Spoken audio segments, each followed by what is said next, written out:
guys! Welcome back to my channel. In today's video, ituturo ko sa inyo kung paano gumawa ng green personalized subscribe button. So, let's get started! Nandito tayo sa KineMaster and then pindutin yung 16.9 and then background. And then, piliin muna natin ang kulay black and then mamili tayo ng kulay green. And then, punta tayo sa layer. And then, piliin natin ng kulay white. And then, i-adjust lang natin. Click cropping. Yan, i-adjust.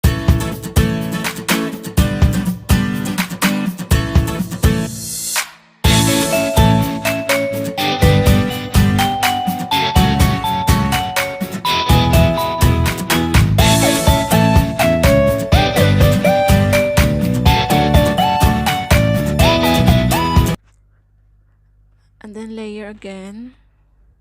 Mamili tayo ngayon ng picture na ilalagay natin doon sa ating white bar.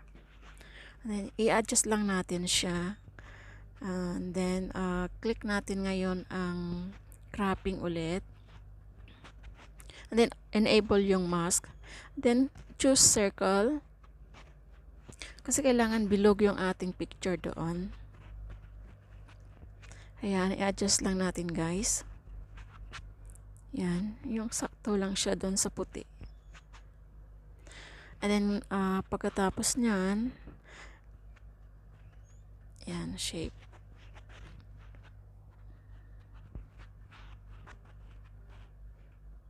Yan.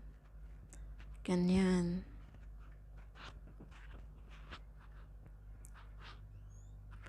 Ayan. And then, punta tayo ulit sa layer. Yan. Tapos lagyan natin siya ng in animation. Then pipiliin natin ang pop. Yan. And then i-adjust natin yung speed ng 1.5. And then layer again. Yan. Piliin natin ang text kasi susulat tayo ng pangalan natin. Ayan. Magta-type na ako ng aking pangalan.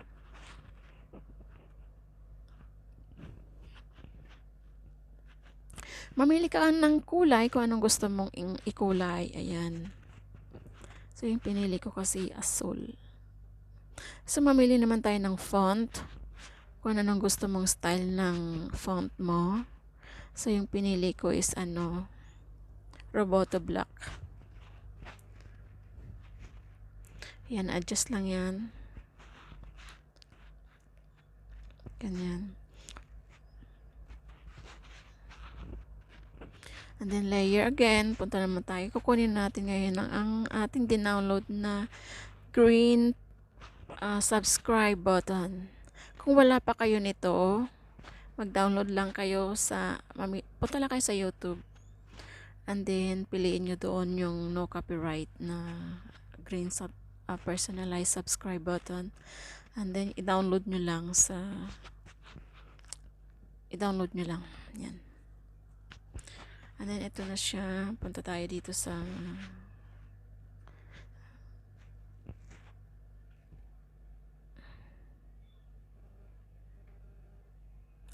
yan, cropping. I-crop natin.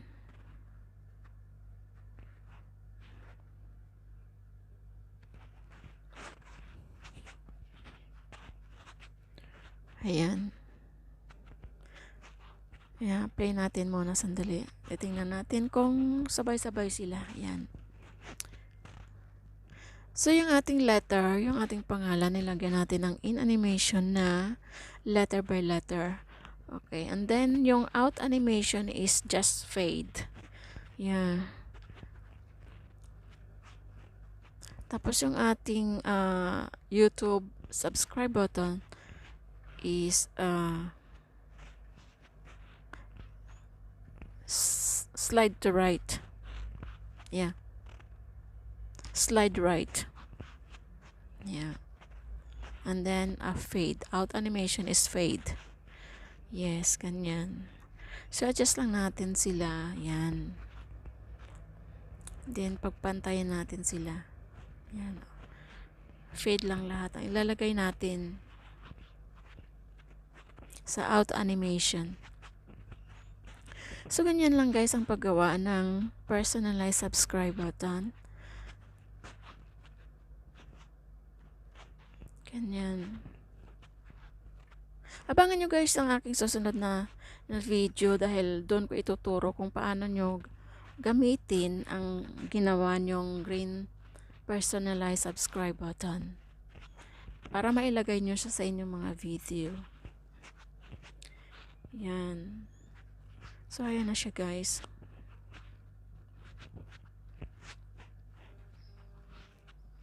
Yan. Ina-adjust ko pa. Ayan kasi hindi pantay.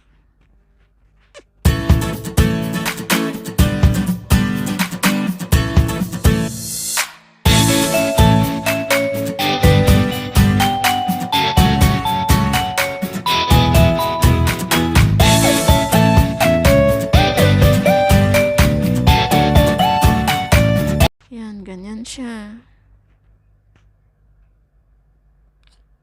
Sundan nyo lang guys kasi sinicirculan ko naman yung mga tools ko anong gagamitin. Ayan. Kasi masyadong mabilis yung ano ng video, yung speed ng aking video. So mamaya i-adjust ko siya.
Siyan guys, tapos na tayo.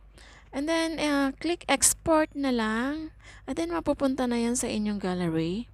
Tapos, hindi pa tayo tapos dito dahil may susunod pa tayong gagawin dyan. So, abangan nyo na lang guys ang aking next video. So, guys, don't forget to subscribe at click at pakipindot na rin ang kalimbang nang ma-notify kayo sa mga bago kong uploads. So, okay guys, see you on my next video. Abangan ang susunod na upload ko.